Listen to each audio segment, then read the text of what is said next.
كنتم خير أمة أخرجت للناس تأمرون بالمعروف وتنهون عن المنكر وتؤمنون بالله. Alhamdulillah. Dans la vie, il y a un jour avec, ou il y a des jours avec et des jours sans. Yawmun laka wa yawmun alayk. On peut rencontrer des réussites et on peut rencontrer des difficultés, des épreuves, des jours de joie, des jours de délivrance, et ainsi va la vie. Mais ce qui nous importe particulièrement, et on en parle assez souvent, mais le rappel profite aux croyants et aux croyantes, ici c'est de savoir comment réagir, comment surmonter les difficultés, les épreuves, comment faire face à ces portes qui se ferment en face de nous, et lorsqu'on a l'impression que tout est perdu, que c'est la fin. Eh bien, ici, il y a des solutions qui sont apportées, qui permettent aux croyants et aux croyantes, lorsqu'il va rencontrer, parce qu'il va rencontrer des difficultés tout au long de sa vie, comme il en a rencontré dans son passé, car tout être humain, peu importe sa croyance, sa confession, vit avec des épreuves, vit avec des difficultés, rencontre des difficultés, mais le fort, c'est celui qui arrive à surmonter ces difficultés, tout en restant serein, en restant apaisé, en restant confiant. Mais comment atteindre ce degré-là, cette sérénité face aux difficultés quand les portes se ferment autour de nous, en face de nous, lorsqu'on tourne notre tête à droite, à gauche, devant, derrière, et on voit que les portes sont fermées. Comment réussir à garder quelque part son sang-froid, cette sérénité? La sérénité, je parle ici de l'âme, le calme, l'apaisement de l'âme. Eh bien, voyageons à travers les paroles de celles et ceux qui ont compris cela, les exhortations, les leçons de celles et ceux qui ont compris cela, et avant tout, bien sûr, ici les paroles de notre Créateur, celui qui nous connaît mieux que quiconque, car c'est lui qui nous a créé, subhanahu wa ta'ala, wa huwa al-khaliq, par excellence. C'est lui le Créateur par excellence, subhanahu wa ta'ala. Alors la première des choses à savoir, c'est qu'il faut savoir que, ici, avant que, plus que cela, 50 000 ans, comme le prophète alayhi salatu wassalam nous l'a indiqué, avant qu'Allah crée les cieux et la terre, eh bien tout était déjà écrit. 50 000 ans avant que les cieux et la terre ont été créés, ton Seigneur tabaraka wa ta'ala a tout écrit. Alors au moment présent, nous avons le libre arbitre. Notre Seigneur tabaraka wa ta'ala te permet de choisir entre le bien et le mal. Tu as le libre arbitre. Si je veux maintenant, je lève ma main droite. Je ne veux pas, je la pose. Dieu m'a donné le libre arbitre. Donc ici, je suis responsable de moi-même. Je suis responsable de mes actes. Mais ce libre arbitre est sous la volonté et dépend de la volonté d'Allah. Car Allah dit « وَمَا تَشَاءُونَ إِلَّا أَنْ يَشَاءَ اللَّهُ رَبُّ الْعَالَمِينَ » Vous ne pouvez vouloir que si Allah, le Seigneur des mondes, le veut. C'est-à-dire que je peux vouloir lever ma main droite, mais je l'ai levée parce que Dieu m'a donné l'autorisation. Il a voulu que je la lève. Si Dieu voulait, eh bien, il m'aurait empêché de lever cette main droite. Mais nous avons le libre arbitre. Mais Dieu sait ce qu'on va faire. Mais au moment présent, il veut qu'on l'adore. Et ici, peut-être que demain, il y aura d'autres créatures qui l'adoreront en dehors de nous, des anges et en dehors d'eux. Mais aujourd'hui, il veut que ce soit les êtres humains, parmi ces créatures, qui l'adorent. Et aujourd'hui, on a le libre arbitre qui nous permet de faire les choses, d'agir, d'œuvrer, de faire le bien. Donc, il faut savoir que Allah subhanahu wa ta'ala a tout écrit. Et quand la personne se met ça dans la tête, il ne s'encombre pas de ce stress, de ces pensées qui le perturbent. Mais qu'est-ce qui va se passer demain? Qu'est-ce qu'il va m'arriver? Est-ce que je vais avoir ma subsistance? J'ai une difficulté. Qu'est-ce qu'il va advenir de moi? Mais où je vais aller? Comment vais-je m'en sortir? Ya Abdallah, calme-toi. Allah tabaraka wa ta'ala a tout écrit. Tout est destiné. Stresse, ne stresse pas. Pleure, ne pleure pas. Lamente-toi, te lamente pas. Plains-toi, te plains pas. Cours, ne cours pas. Fais ce que tu veux. Tout est écrit. Donc, est-ce que tu penses que tu vas forcer les choses à tel point que ce qui a été écrit, eh bien, ne sera plus écrit? Non, ça fait partie du destin. Ça t'est destiné. Donc, reste serein. Agis de manière sereine et dis-toi de toute manière, je dois agir, pas rester les bras croisés, mais de toute manière, tout est écrit. Ce qui va se passer est déjà écrit, mais au moment présent, je dois agir de manière sereine et posée et intelligente, en faisant et en prenant les meilleures des décisions possibles. Et à ce moment-là, tu goûteras un certain apaisement en te disant de toute manière, je dois voyager ou pas, je me casse la tête, je fais les causes. Si je dois voyager, c'était écrit. Si je ne dois pas voyager, c'était écrit. Moi, ce qui m'est demandé, c'est de faire les causes. Au moment présent, au moment T. Ni plus ni moins. Amma, ce qui se passera demain, hier est passé. Demain, peut-être ne se produira pas. N'existera pas pour toi, peut-être. Peut-être tu mourras aujourd'hui. Aujourd'hui, écris ton histoire, agis. Voilà comment réagit le musulman. Hier, c'est passé. J'ai des remords, Hier, c'est passé. Comme on dit ici dans cette fameuse parole, les fêtes mettent. Ce qui est passé est mort. Demain, Allahu a'lam, oui, mais il faut que je construise, il faut que je fasse. Pourquoi tu stresses? Peut-être demain, tu ne seras plus là. Aujourd'hui, tu es là. Écris ton histoire, agis. Vis le jour. Vis au moment présent. Tu peux profiter de la vie. Profite de la vie sereinement, intelligemment, avec un cadre serein et religieux. Sois pieux, prépare ton au-delà. Aujourd'hui, demain, Allahu a'lam. Pourquoi tu stresses pour le lendemain? Tu as une difficulté. Eh bien, essaie de la surmonter aujourd'hui. Demain, peut-être qu'elle disparaîtra rapidement dans 3 jours, 4 jours, demain, après. Toi, vis ta vie au moment présent, au moment T. C'est ce qui t'est demandé. Et arrête de stresser en te disant, qu'est-ce qui va m'arriver? La yukallifu Allahu nafsan illa wus'aha. Allah ne donne pas à une âme une charge au-dessus de sa capacité. Ce que tu as, ce que tu vis, tu pourras le supporter. Car Dieu n'est pas injuste et Dieu veut ton bien. Al-Hassan al-Basri, rahimahullah ta'ala, disait, lorsque j'ai compris, c'est pas lorsque j'ai su. Parce que tu peux savoir, mais savoir ne veut pas dire comprendre. Et la compréhension passe par le savoir. Mais le savoir ne passe pas automatiquement par la compréhension. Parce qu'il faut savoir, mais ensuite il faut comprendre. Et beaucoup de gens savent, mais ne comprennent pas. Donc le fait de savoir, d'avoir du ilm, de la science, ça ne suffit pas. Parce que peut-être tu vas apprendre des choses par cœur, tu vas avoir un savoir, mais est-ce que tu l'as compris? Ça c'est la deuxième étape. Et même si tu l'as compris, l'as-tu appliqué? Al-Hassan al-Basri disait, lorsque j'ai compris, parce que Al-Hassan al-Basri avait compris, et on va le voir, la preuve qu'il avait compris, il l'a mis en application. Lorsque j'ai compris, pas su simplement, parce que quelquefois on lit des versets, Dieu est celui qui accorde sa subsistance, Dieu est celui qui délivre des problèmes. Là tu sais, mais est-ce que tu l'as compris? Comment réagis-tu lors des problèmes? Quand tu demandes ta subsistance, comment réagis-tu? Là on pourra savoir si tu as su ou tu as compris vraiment. Et si tu as compris, tu vas vivre avec le verset coranique, avec les recommandations prophétiques, avec ce que Dieu t'a dit et son messager, alayhi salatu wassalam. Tu vas mettre en application cette spiritualité, cette croyance, cette certitude, la conviction que Dieu, c'est lui qui accorde, c'est lui qui ouvre les portes, c'est lui qui délivre, c'est lui qui, ton Seigneur, tabaraka wa ta'ala. Il dit, lorsque j'ai compris que c'est Allah, mon Seigneur, qui accorde la subsistance, à ce moment-là, mon cœur s'est apaisé. Allah. Donc il t'est demandé de faire les causes. Les membres font les causes. D'accord? Et le cœur place sa confiance en Allah subhanahu wa ta'ala. Donc toi, ce qui t'est demandé, c'est de savoir que la subsistance vient de Dieu et qu'il t'est demandé de faire les causes et ne pas forcer les choses. Stop. Ne te tracasse pas. Fais les causes, bien sûr, tu dois agir. Mais de là, te tracasse. Non, stop. Dieu t'a dit, fais les causes et ta subsistance vient de Dieu. Tu l'auras. Même si tu es, comme on dit, terfsma ou je sais pas quoi, ce qui t'est écrit et tu l'auras. Ni plus, ni moins. Je répète, ça ne veut pas dire on reste les bras croisés, car le prophète a dit aux compagnons, quand le prophète a parlé du destin, il dit non, œuvrez, et vous serez interrogés sur ce que vous avez fait. Toi, œuvre, mais tranquillement. D'accord? De manière sereine, de manière apaisée. Et sache une chose, que notre Seigneur tabaraka wa ta'ala nous rappelle que on peut se tromper. Et peut-être une chose peut te paraître bonne alors qu'elle est mauvaise. Une chose peut te paraître mauvaise, tu crois qu'une porte s'est fermée, c'est un mal, c'est un bien. Ça te motive encore plus à être plus serein. وَعَسَىٰ أَن تَكْرَهُ شَيْئًا وَهُوَ خَيْرٌ لَكُمْ وَعَسَىٰ أَن تُحِبُّ شَيْئًا وَهُوَ شَرٌ لَكُمْ وَاللَّهُ يَعْلَمُ وَأَنْتُمْ لَا تَعْلَمُونَ Allahu a'lam. Vous pouvez avoir de l'aversion pour une chose, vous pensez que c'est un mal alors que c'est un bien. Et vous pouvez aimer une chose, vous pensez que c'est un bien alors que c'est un mal. Allah sait, vous ne savez pas. Dieu te rappelle que, eh bien ici, qu'est-ce qui est en face de toi? Remets-toi-en à Dieu. Pourquoi?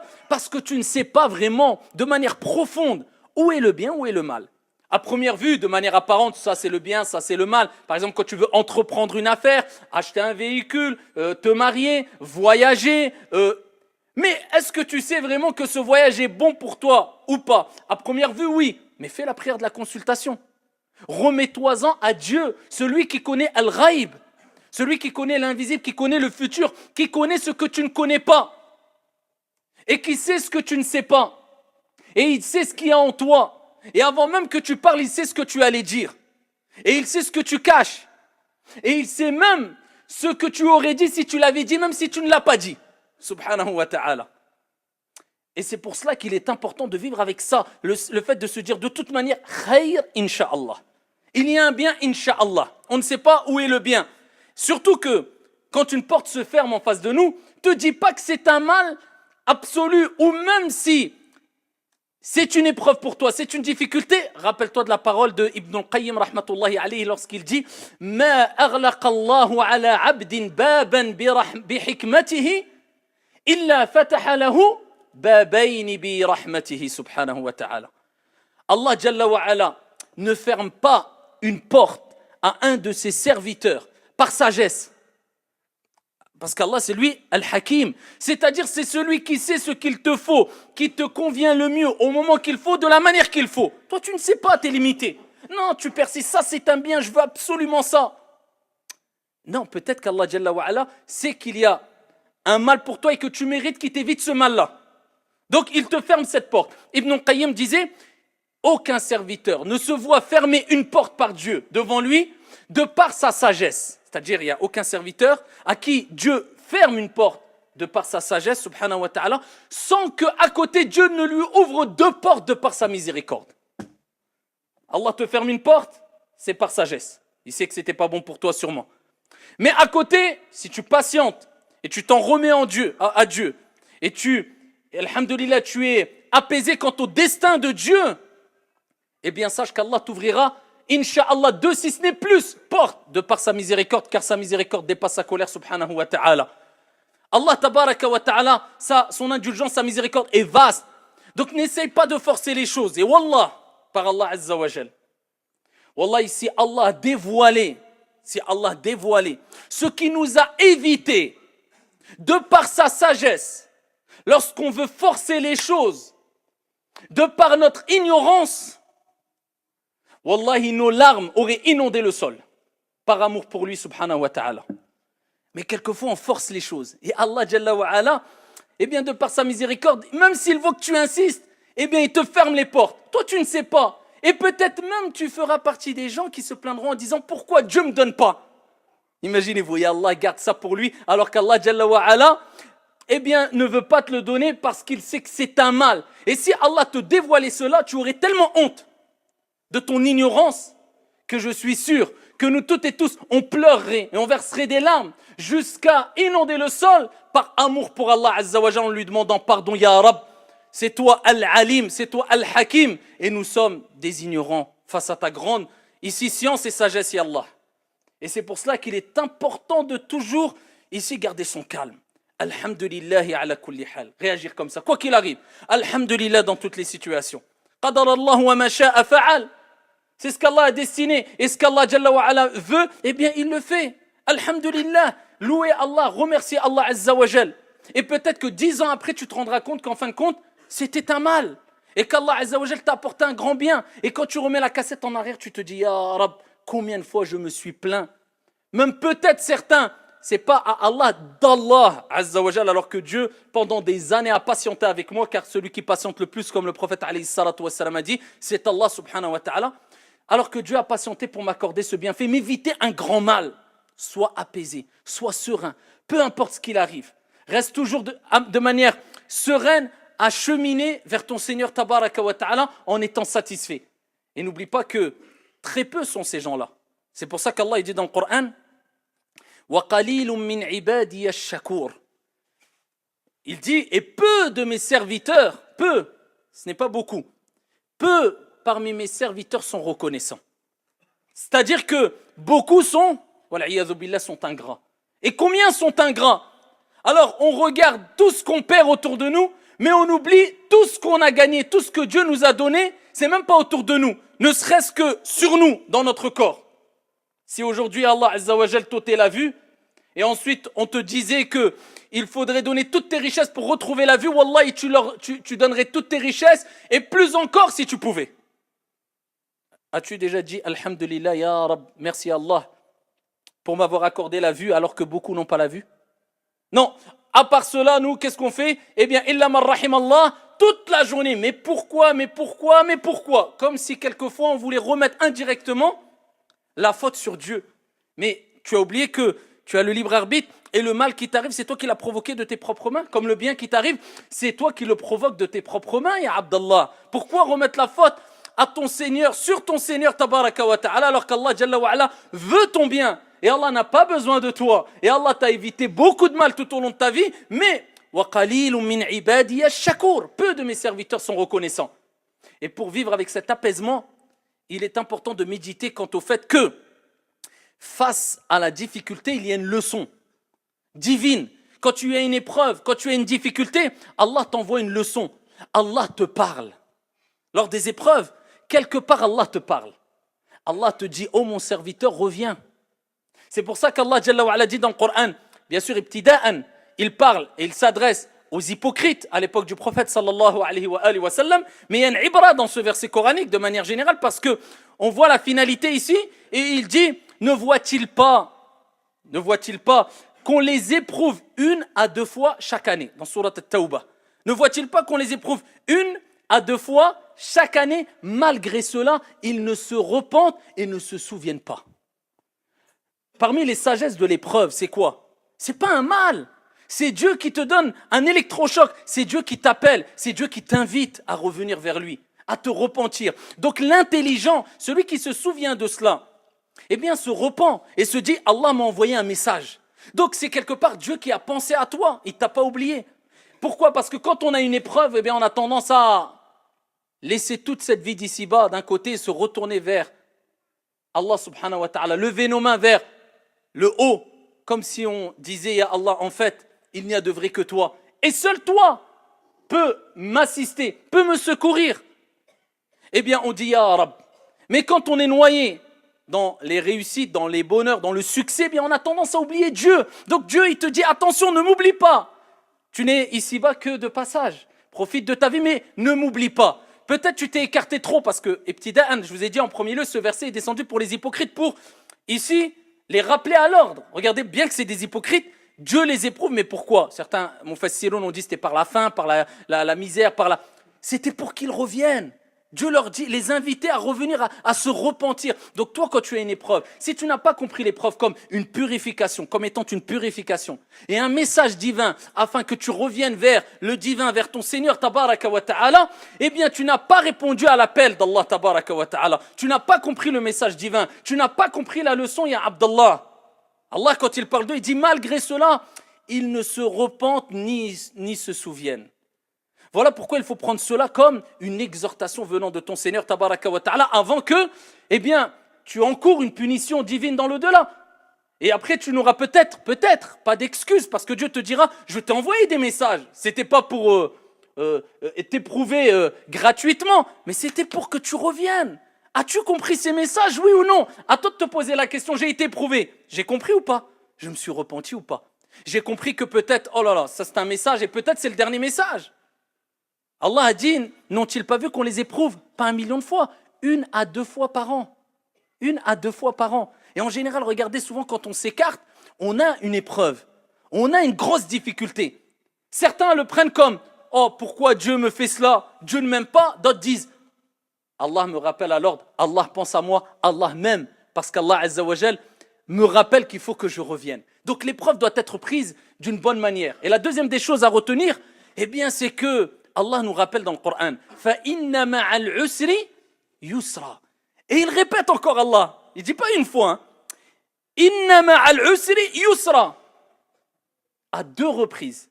Il dit Allah subhanahu wa ta'ala, et certes, et certains traduisent en disant après la difficulté. Non, il n'a pas dit après. Il dit فَإِنَّ مَعَ, avec. Il n'y a pas de difficulté sans que celle-ci ne soit accompagnée d'une facilité. Mets-toi ça dans la tête. Il n'y a pas de problème sans qu'il n'y ait de solution. Mets-toi ça dans la tête. Et rien n'est dur pour Allah et rien n'est impossible. فَإِنَّ مَعَ الْعُسْرِ يُسْرًا. Et Allah répète une deuxième fois, إِنَّ مَعَ الْعُسْرِ يُسْرًا. Et certes, avec la difficulté, il y a une facilité. Donc quand tu sais ça pertinemment et tu as compris ça, tu dis écoute, peu importe ce qui m'arrive, il m'est arrivé une difficulté, une épreuve, et obligatoirement, c'est une promesse divine, c'est une parole divine. Sadaqallahu al-azim. Allah certes a dit vrai, il y a dans cette difficulté une facilité. Et c'est pour ça que le prophète alayhi salatu wassalam, il disait avec la difficulté ou avec innal faraja ma'al karb, c'est-à-dire la délivrance vient avec la pénibilité, avec la souffrance. C'est comme cela, quand tu sais qu'il y a une épreuve, une souffrance, sache que la délivrance est proche. C'est comme cela. Et Ibn Mas'ud, quand il a expliqué, il a parlé, il a commenté ce verset coranique, il disait, Ibn Mas'ud radiyallahu anhu wa arda, la difficulté ne rentre pas dans un trou sans que la facilité ne le rejoigne dans le trou afin de sortir cette difficulté de ce trou. Et il dit, Wallahi, jamais deux facilités ne pourront être vaincues par une difficulté, car Allah Azza wa Jalla a dit à 2 reprises, fa inna ma'al usri yusra, inna ma'al usri yusra. Certes, avec la difficulté, il y a la facilité. Avec la difficulté, il y a la facilité. Et plus tu comprends cela et patiente et endure, et plus le résultat sera de taille. Et on voit ici, pour terminer, Youssouf alayhi salam, qui lui a été par sa famille. C'est pas par des amis. Déjà, des amis, ça fait mal. Non, par sa famille. Regardez la taille de l'épreuve. Sa famille, ses frères, qui l'ont pris alors qu'il était jeune. Et ils l'ont jeté. Mais c'est pas dans la rue. Imaginez-vous les histoires émouvantes qu'on peut entendre aujourd'hui, des gens qui ont renvoyé leur frère ou leur mère de la maison, les ont laissés dehors. On est choqués, ça nous... Non, ils l'ont pris, l'ont jeté dans un puits. Ils voulaient le tuer. Ils ont menti sur lui. Ils ont dit qu'il a été dévoré, comme vous le savez toutes et tous, par un loup, etc. Ensuite, on l'a vendu pour rien du tout à une caravane qui passait. Ensuite, il s'est retrouvé dans un palais. On l'a accusé comme quoi il a voulu avoir des relations avec une femme alors que c'était faux. Et comme il a persisté avec véracité quant au fait que non, il n'avait pas voulu commettre az-zina, la fornication avec cette femme-là, ils ont dit tu es un menteur. Et ici, ils l'ont jeté en prison. Il a patienté en prison. Mais imaginez-vous, là, on le cite comme cela. Mais si on entend une histoire comme ça, on se dit, mais réel comme ça, à notre époque, on se dirait c'est quelque chose de... Eh bien, il a patienté. Et jamais il ne s'est plaint de Dieu. Il n'a cessé de patienter et d'attendre la facilité jusqu'à ce que ensuite il a été innocenté. Et voilà qu'il s'est retrouvé. C'était un prisonnier qui a été abandonné par ses frères, jalousé par ses frères, qui ont voulu le tuer. Il s'est retrouvé, après l'explication de rêve qu'il a faite, et ensuite le roi l'a appelé pour expliquer des rêves, etc. Le résultat, il s'est retrouvé ministre de l'économie, jusqu'à ce qu'il a contrôlé l'économie au sein même du palais où il a été accusé à tort, et il s'est retrouvé en prison.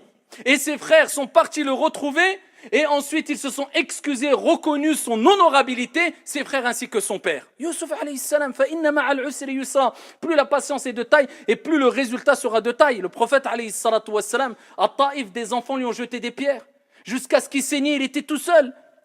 Il a enduré, ils étaient que quelques compagnons pendant des années, il a souffert de faim, il a souffert d'eux. Il a répondu au mal par le bien. Pour qu'aujourd'hui, des milliards et des milliards de musulmans à travers les siècles, eh bien pour eux, la personne qu'ils aiment le plus parmi les humains, c'est Mohammed ibn Abdillah alayhi salatu wassalam. C'est ça, la récompense est de taille parce que l'endurance a été de taille.